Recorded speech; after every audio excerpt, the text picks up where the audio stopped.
ఉక్రెయిన్లో పెద్ద ఎత్తున సైనికులు చనిపోతూ ఉన్నారు.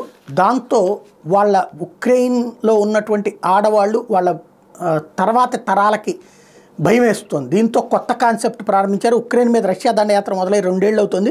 2022 ఫిబ్రవరి 24న ఆ దేశం మీద రష్యా సైన్యం హఠాత్తుగా వచ్చిపడింది. రోజుల్లో తల వంచుతుంది అనుకున్న ఉక్రెయిన్ ధీటుగా పోరాడుతుంది. దాంతో 2 ఏళ్ళైన పోరాటం కొనసాగుతూనే ఉంది. యుద్ధం అంటేనే ప్రాణ నష్టం. ఇప్పటిదాకా ఏకంగా 70,000 మంది ఉక్రెయిన్ జవాన్లు మరణించినట్టు అంచనా. మరో 1,50,000 మందికి పైగా క్షతగాత్రులుగా మారారు.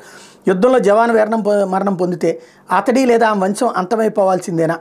బతికొండగానే అండాలు వీర్యం భద్రపరుచుకుని తాము లేకపోయినా జీవిత భాగస్వామి ద్వారా సంతానం పొందే వెసులుబాటు ఎందుకు ఉపయోగించుకోవద్దు? ఇలాంటి ప్రశ్నలు ఉక్రెయిన్ సైన్యం నుంచి గట్టిగా వినిపించాయి. దీనిపై ప్రభుత్వం సానుకూలంగా స్పందించింది. పార్లమెంట్ ఇటీవల ఒక బిల్లును ఆమోదించింది. అధ్యక్షులు వ్లాదిమిర్ జెలెన్స్కీ సంతకం చేస్తే చట్టంగా మారబోతుంది. ఇది ఒక విప్లవాత్మక చట్టం కానుందని నిపుణులు ప్రశంసిస్తున్నారు. యుద్ధంలో మరణించిన వారి వీర్యం అండాలతో సంతానం పొందే అవకాశం ఇప్పటిదాకా ఉక్రెయిన్లో చట్టపరంగా లేదు. ఇక మీద ఆ పరిస్థితి మారబోతుంది.